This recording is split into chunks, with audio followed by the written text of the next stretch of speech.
falando, né, retomando, vamos esmiuçar, então, o que seja essa pressão máxima de vapor. A pressão máxima de vapor, como eu falei, né, como eu falei, é a pressão exercida pelo vapor quando existe um equilíbrio entre a fase líquida de um vapor numa dada temperatura. Ou seja, vai depender da temperatura. Então, quanto menor for a pressão atmosférica, gente, é a pressão que a gente tem aqui ao nível do mar, nossa pressão aqui. Menor a pressão de vapor de um líquido, a sua temperatura de ebulição e vice-versa. Vamos tentar entender nesses gráficos aqui. Aqui eu tenho 3 líquidos diferentes: o éter, o álcool e a água. A água, ela ferve a qual temperatura? Vocês sabem dizer?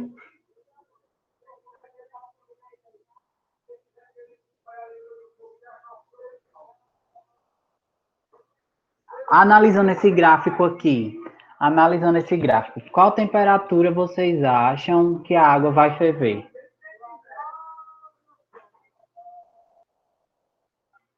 Alguém chuta?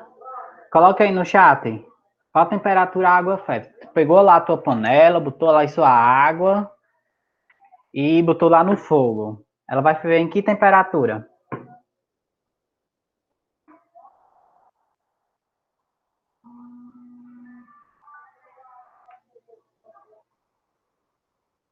Alguém está respondendo, Gabi? Não, Lucas, eles estão calados hoje. Minha Aí gente. responde, vamos lá. Minha Vamos gente. dar uma ajudinha a eles. Pode olhar pelo Você vai gráfico, fazer né? seu miojo. Você vai fazer seu miojo. Aí você só não coloca o macarrãozinho do miojo quando a água tá fervendo. Ela vai chegar em que temperatura para ferver? Vocês sabem? Não sabem? Se dizer não sei, professor, bota aí não. Que eu ficar muito satisfeito com esse não. Gabriel perguntou se era 90. Juliel falou que é 100. Muito bem. Ótimo, já gostei. Pronto, Juliel, tu acertou. É a 100 graus Celsius. Mas, Gabriel, não é todo o líquido que a gente pegar, toda substância que diz volátil e líquida, ela não vai ferver a 100 graus Celsius. É uma característica muito importante de todas as substâncias. A água, ela vai ferver a 100 graus Celsius. Ela vai, Ela pura, lembrando, né? Ela pura, só exatamente, água. água pura. A água pura, ela vai ferver a 100 graus Celsius. Analisando aqui o gráfico, ó, ela está no nível do mar, que a pressão nível do mar é de 760 milímetros, numa certa temperatura, que essa temperatura é a 100 graus Celsius. Ela ferve a 100 graus Celsius. Ela vai chegar nasce a sua pressão máxima e o seu ponto máximo, porque o ponto máximo vai ser o ponto de ebulição. A pressão máxima vai ser o ponto de ebulição. E o álcool, ele vai chegar no seu ponto de ebulição numa temperatura mais baixa, a 78,3 graus Celsius. O éter, por ser mais volátil, ele vai chegar à temperatura mais baixa. Isso na mesma pressão, gente. Estamos vendo aqui a mesma pressão, que é a nível do mar. O éter, ele vai chegar ao seu ponto de ebulição a 34,6 graus Celsius, certo? Vamos entender melhor, então, como acontece essa variação de pressão na atmosfera e nos pontos de ebulição. A gente está vendo aqui nessa imagem mais aqui abaixo que tem uma montanha.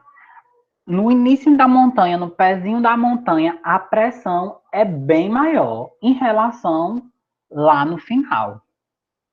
Não é? Olha que interessante.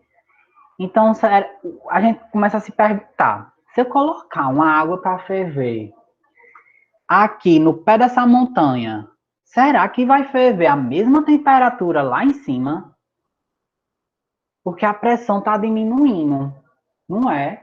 Aqui a pressão é bem maior, a setinha aqui, ó, bem maior, bem comprida. E à medida que eu vou subindo na montanha, a pressão, ela tá diminuindo também.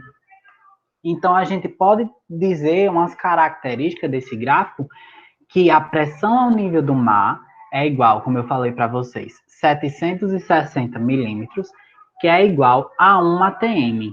E a água pura, ela vai ferver a 100 graus Celsius. E a variação da pressão da atmosférica, onde, como eu falei para vocês, será que eu colocar minha solução para ferver aqui numa pressão, ela vai ferver mais rápido ou menor numa temperatura do que lá em cima do morro? Então, eu trouxe aqui, onde a pressão for menor, ou seja, lá em cima do nosso morro, a temperatura de ebulição também será menor.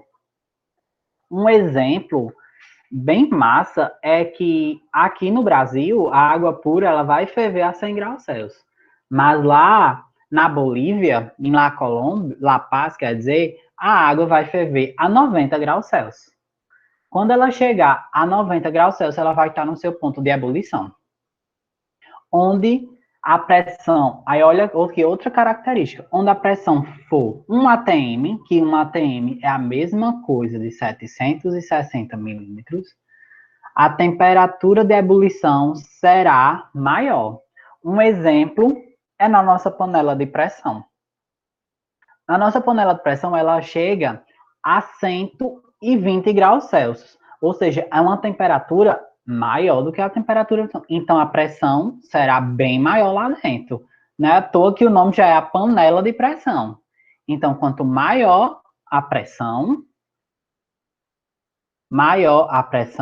a temperatura de ebulição será maior. Deu para entender, minha gente, essa parte? Alguém quer que eu repita alguma coisa? Quer que eu explique novamente o que é pressão máxima de vapor? O que é essa variação de pressão e a temperatura?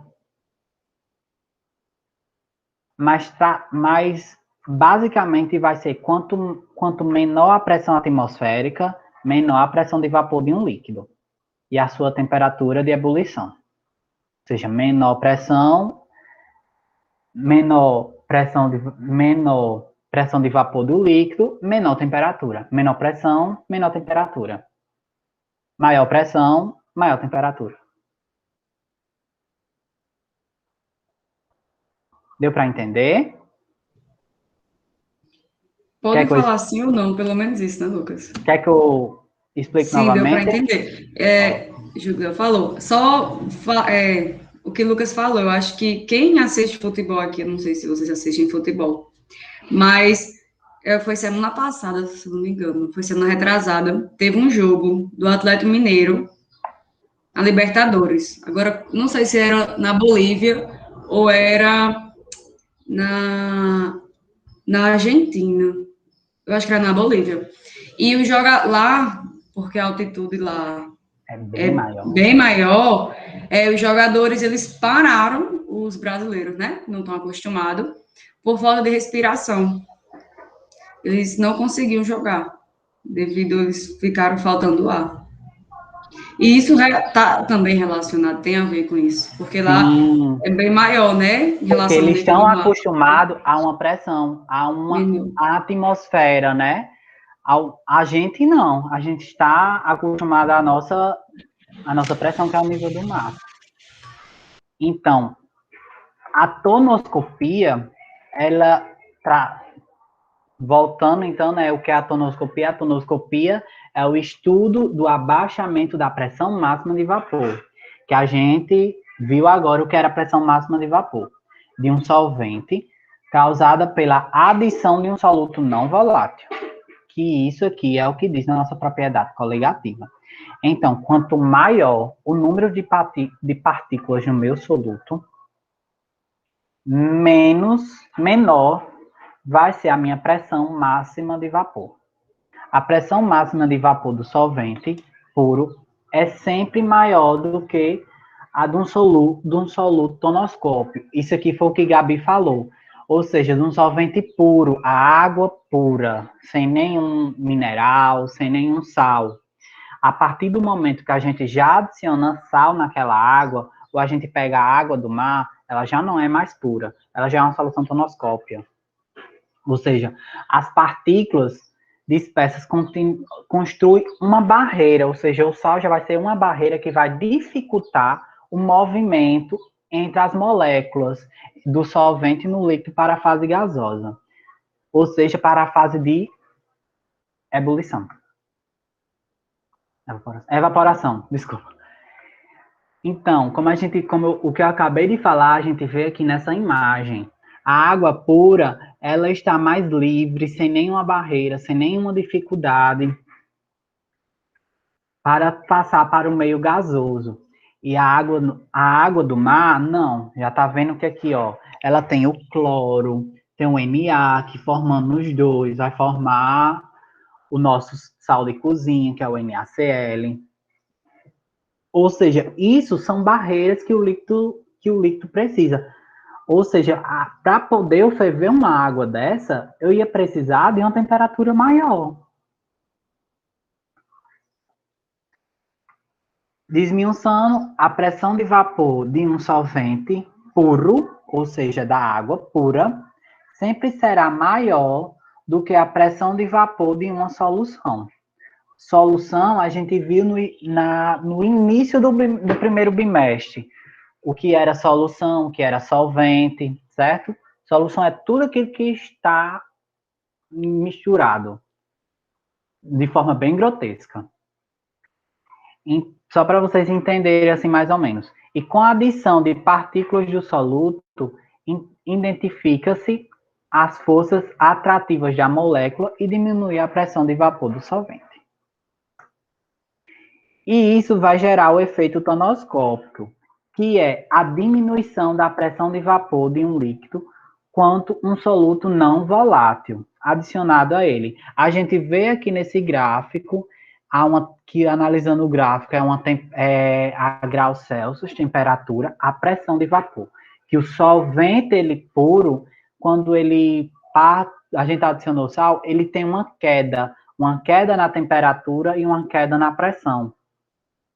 Então, essa queda é chamada de efeito tonoscópio, certo? Ou seja, diminuiu a pressão e diminuiu também a temperatura. E para poder eu ferver essa solução, eu vou precisar elevar a minha temperatura, consequentemente, elevar a minha pressão.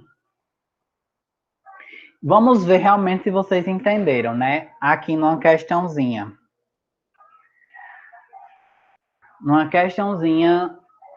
Da FC de Santa Catarina, da USP, desculpa, de São Paulo. Há 3 frascos a seguir contendo água pura a 25 graus Celsius. Ou seja, eu tenho esse daqui, todos esses A, B e C, com água pura e uma temperatura de 25 graus Celsius.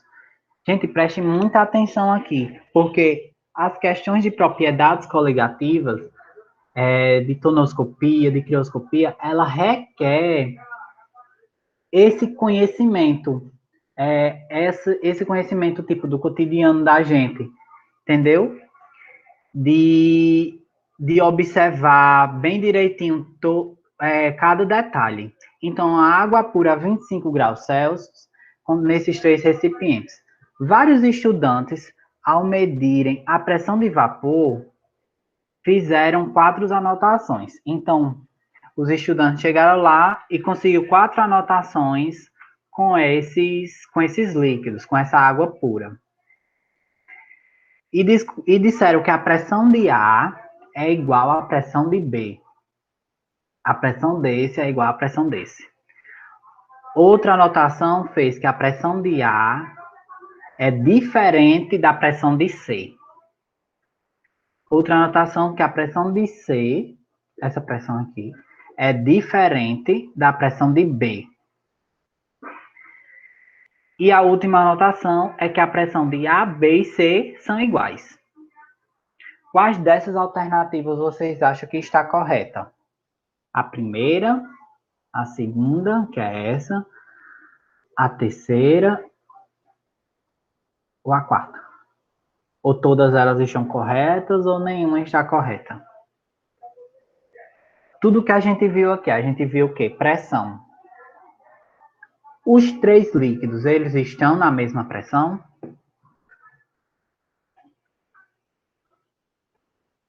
Alguém pode responder? Podem responder no chat, pessoal. E como o Lucas falou, é alternativo, né? A primeira, a segunda, a terceira e a quarta. Tem 4 alternativas. Tem 5.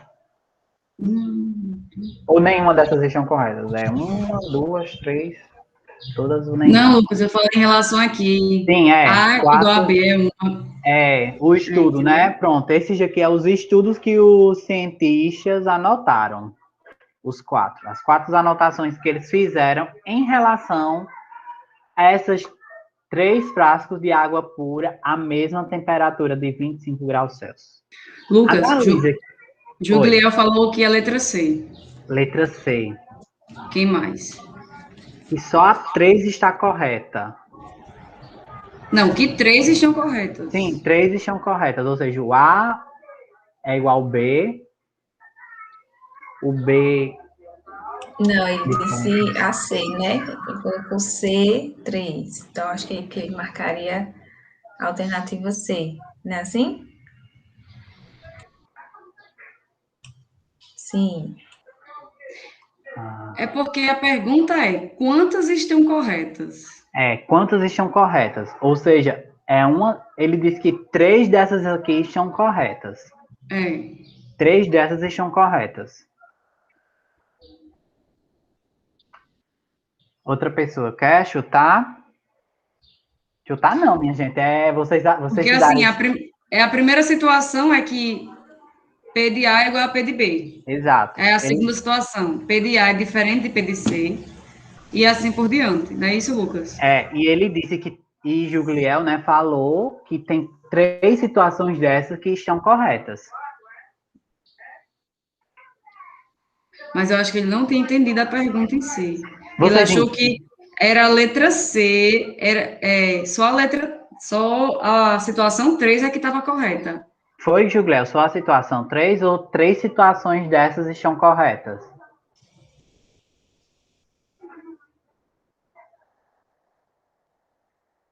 Se lembra que é 3 situações. A primeira, a segunda aqui, a terceira e a quarta.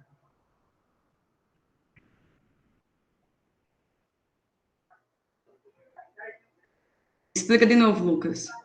Tá. Então, a gente tem 3 frascos que contêm uma água pura de 25 graus Celsius. Aqui estão os 3 frascos.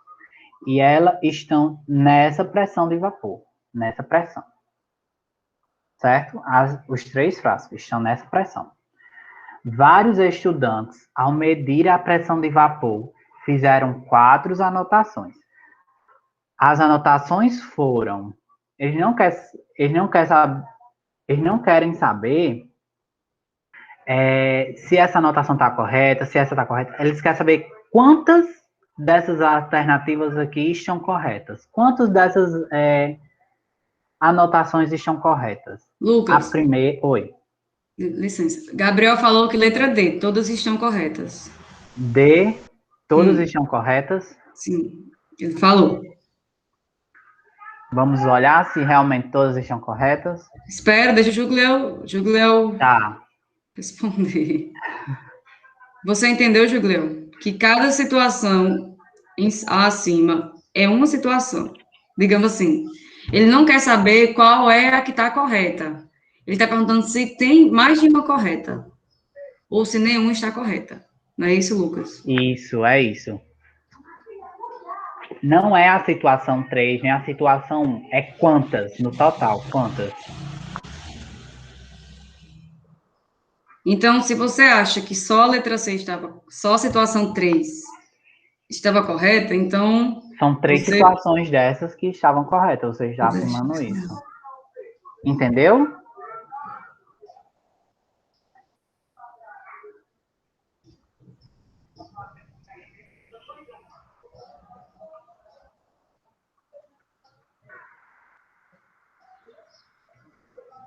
Pode dizer aí? Eles disseram quais alternativas, Gabi?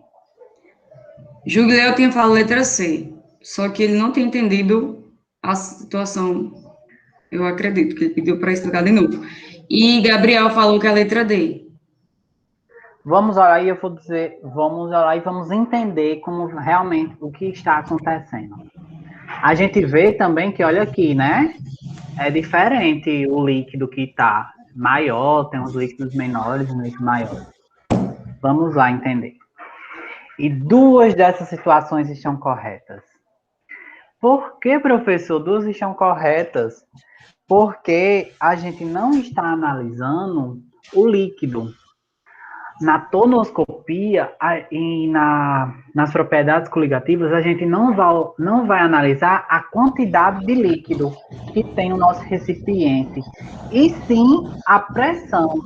E os três líquidos, ela está na mesma pressão. Ele não fala para mim qual a pressão que o líquido está, mas ele coloca aqui, ó, que o líquido está na mesma pressão, os três líquidos. Esse líquido aqui, ele tem uma quantidade maior, mas isso não vai interferir na minha pressão. Poderia interferir para ferver o líquido, mas isso não leva em consideração na nossa questão. Certo? Então agora a gente vai dar continuidade. Bom, eu vou explicar o que é ebuloscopia. Então, a sua definição é o aumento da temperatura de ebulição do solvente puro provocado pela adição de um soluto não volátil. Como assim? Com a adição de um soluto, vai ocorrer a elevação da temperatura de ebulição. Como assim? Vou explicar aqui esse exemplo. E eu fico mexendo o mouse achando que é o meu. Aqui, a gente tem a água pura. Ele não tem adição de nada, é só água. Aí eu vou aquecer ela a 100 graus Celsius. Quando eu vou aquecer ela a 100 graus Celsius, ela começa a... Como é? A evaporar. Porque o ponto de ebulição da água é 100 graus Celsius. Certo? E quando eu adiciono aqui um soluto, vamos dizer que é um sal. Eu coloquei um sal aqui, essa colherzinha aqui é o sal, coloquei na água. E coloquei para aquecer também a mesma temperatura que eu coloquei a água pura. E quando chegou a 100 graus Celsius, ela não entrou em ebulição. Então, eu deixei ela aquecer mais e ela entrou em ebulição após os 100 graus Celsius. Por quê? Porque o sal, ela aumentou o ponto de fusão. Então, isso vai demorar, faz com que, quanto maior o ponto de ebulição, maior vai ser para ele evaporar o tempo. Vai precisar de uma temperatura maior também. Aqui, então a gente pode falar aqui, em questão a terceira imagem, aqui, que o meu ponto de ebulição aqui, para entrar em evaporação, para a água começar a ferver e entrar em evaporação, é maior do que o da água pura. Ela vai precisar de uma temperatura maior. Entendeu? É como está dizendo aqui aqui, né? Na imagem. Dá para ver que tem um sinal de maior. Exatamente. Vai ser maior do que 100 graus Celsius. A sua temperatura. Exatamente. Alguém quer que eu explique de novo? Volta, Lucas. Alguém entendeu? Que o meu aumento, que quando eu adiciono água pura a algum soluto não volátil, vai ocorrer o aumento do meu ponto de ebulição. Exatamente. Gente, a gente está utilizando sal porque é o mais comum, mas pode ser açúcar. Pode ser café. Certo? Café, exato. É como ele fala aqui. Como ele fala desde o início, ele vem sempre martelando na mesma coisa. É soluto não volátil, não volátil. Ou seja, não tem essa volatilidade, tipo, esse líquido que a gente consegue... Líquido. Eu relaciono muito a líquido. Então, o que é ponto de ebulição? Vocês podem estar se perguntando. É a temperatura na qual a pressão de vapor se iguala à pressão atmosférica. Como a gente viu que a pressão atmosférica é o peso que o ar exerce sobre a nossa superfície. Está ligado também à nossa gravidade, né? Que nos mantém para baixo. Então, a ebulição só acontece se a evaporação, que é a pressão de vapor, for igual à pressão atmosférica, como eu falei. Então, uma observaçãozinha. Quanto maior a pressão ambiente, maior deve ser a pressão do vapor do líquido para ocorrer a ebulição. E com isso, mais alta será a sua temperatura de ebulição. Como eu tinha falado, que para aquela água com sal, ela entrar em ebulição, a temperatura vai ter que ser maior, maior do que 100 graus Celsius.